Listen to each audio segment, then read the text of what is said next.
ذنب ايه الجمهور اللي سافر اللي انت ترجعه زعلان دوت يا ظالم؟ النهارده النادي المصري بيتعرض لظلم تحكيمي فاتح. حرام عليكم، حرام. هو حرام ان النادي المصري يركب اول دوري؟ حرام علينا ان احنا حبيبي نفرح.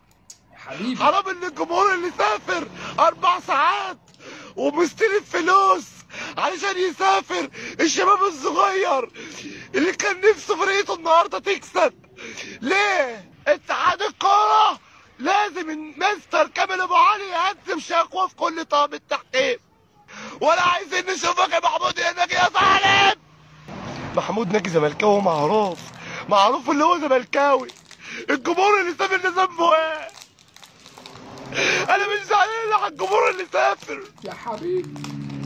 الشباب اللي بيكلموني بيقولوا لي ده احنا مستلفين يا عم محمود. حرقة دم كبيرة، هي حرقة دم كبيرة. الجمهور اتعرض لظلم قبل اللعيبة.